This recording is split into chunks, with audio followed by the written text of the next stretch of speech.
एक संत हुए हैं जगन्नाथपुरी में, उनकी बड़ी महिमा। श्री पंडित माधव दास जी, जिनके संबंध में नाभाजी ने कहा, विनय व्यास मानो प्रगट हुए जग को हित माधव कियो। प्रकांड विद्वान अपने समय के, और उनका जन्म कन्नौज शहर का था। कहां का था? कन्नौज। कान्यकुब्ज देश के रहने वाले थे, कान्यकुब्ज ब्राह्मण थे। इतने बड़े विद्वान थे कि तत्कालीन राजा महाराजा सब उनका गुरु रूप में आदर करते थे।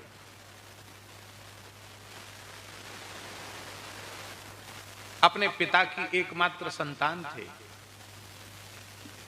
और उनका विवाह हुआ। पत्नी एक पुत्र को जन्म देकर मर गई। कुछ वेदना हुई होगी, जो भी हुआ हो। बालक को तो जन्म दे दिया, लेकिन पत्नी जीवित नहीं रही, वो मर गई। मर गई तो उसका संस्कार किया गया। अब लोगों में यह था कि भाई नवजात बालक का पोषण कैसे होगा? दूसरा विवाह करो।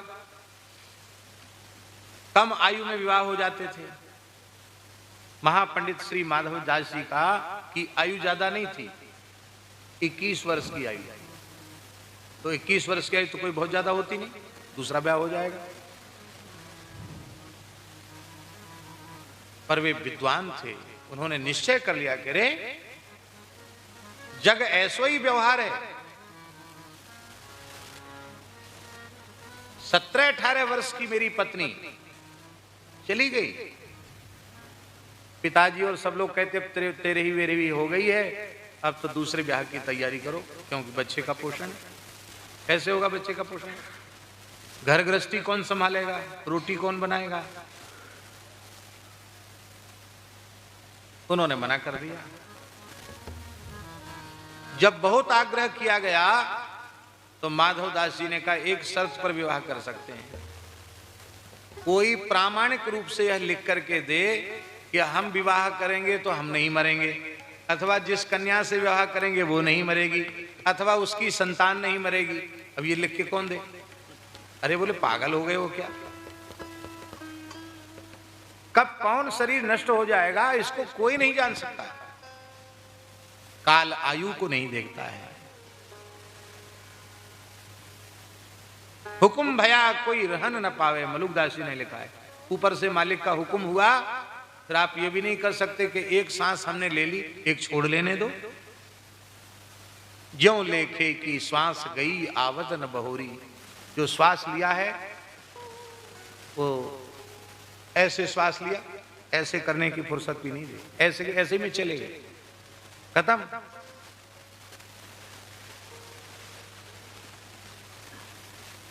मना कर दिया विवाह में। आजीवन संयमी सदाचारी का जीवन पालन करता हुआ मैं रहूंगा, लेकिन मैं विवाह नहीं करूंगा।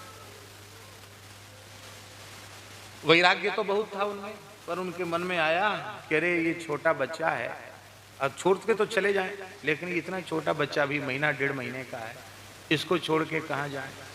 तो उसकी ममता, पुत्र की ममता उनको बांध रही थी। तो एक दिन बगीचे में बैठे थे माधवदास जी। उन्होंने क्या देखा कि हवा चली और एक घोंसले से एक अंडा गिरा पक्षी का। अब वो अंडा नीचे गिरता तो उसका शावक जो था वो नष्ट हो जाता, लेकिन जहां माली ने बगीचे में पत्तों की ढेरी लगा रखी थी, सूखे पत्तों की, उन पत्तों के ऊपर गिरा, जिससे उसमें चोट नहीं आई और बच्चे के बाहर आने का समय हो चुका था। वो थोड़ा सा जो धमक लगी उससे अंडा फूट गया, चूजा बाहर आ गया। अब उस चूजे को वो भूख लगी थी, नवजात पक्षी को वो चोंच ऐसे ऐसे घुमाने लग गया। उसी समय एक कोमल मकड़ी सी एक कोई कीड़ा आया, आकर उस अंडे के द्रव की परत से चिपक गया, वहीं उसकी चोंच चली गई, उसने उसको खा लिया। इस क्रिया को माधव दास जी ने सूक्ष्मता से देखा। ओह, परमात्मा की ऐसी व्यवस्था।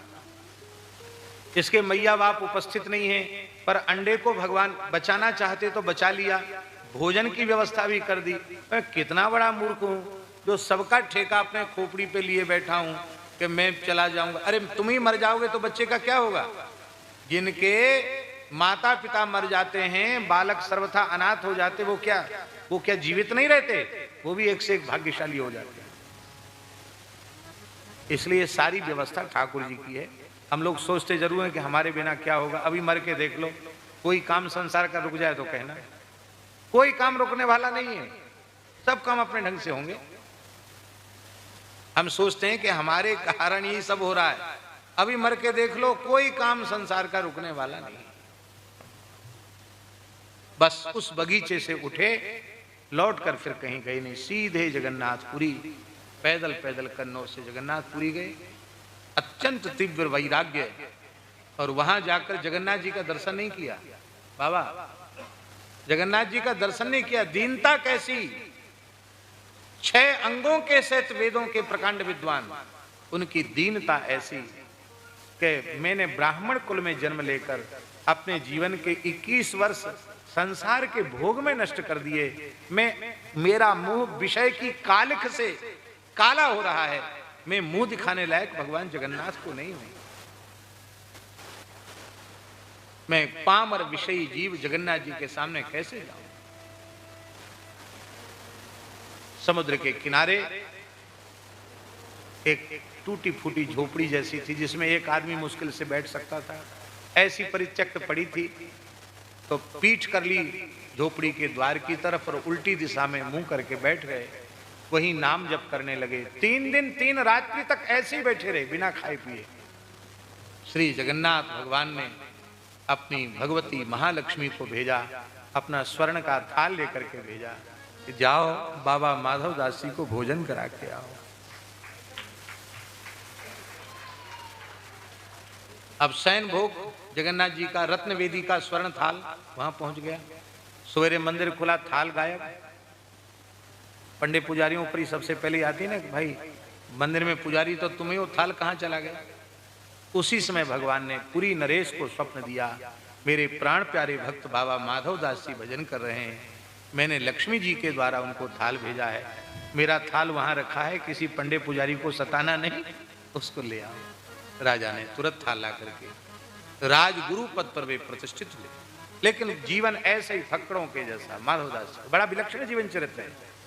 उन्हीं माधवदास जी के जीवन की घटना है कि उनके अतिसार हो गया, दस्त होने लग गए, बुखार आ गया और एकांत में समुद्र के किनारे जाकर पड़ गए कि किसी को पता न चले, दूसरे को कष्ट क्यों देना। स्वयं जगन्नाथ भगवान छद्म वेश में नहीं, साक्षात रूप में जगन्नाथ जी पधारे और बाबा माधवदास जी की मलमूत्र से सनी हुई लंगोटी को, अचला को धोया, उनको स्नान कराया, उनकी सेवा की, रोने लगे। 15 दिन तक ठाकुर जी ने सेवा की। 15वें दिन ठाकुर जी से कहा माधवदास जी ने कि अब हम दवाई नहीं लेंगे और तुमसे सेवा नहीं लेंगे, हम प्राण त्यागेंगे। कहा क्यों? कहा हमको सहन नहीं होता। ब्रह्मा जी, शंकर जी, नारद जी, लक्ष्मी जी सब आपकी सेवा करती हैं, मैं कलयुग का प्राणी और आप मेरे मलमूत्र से सने हुए वस्त्र धोते हैं, हमको सहन नहीं होता।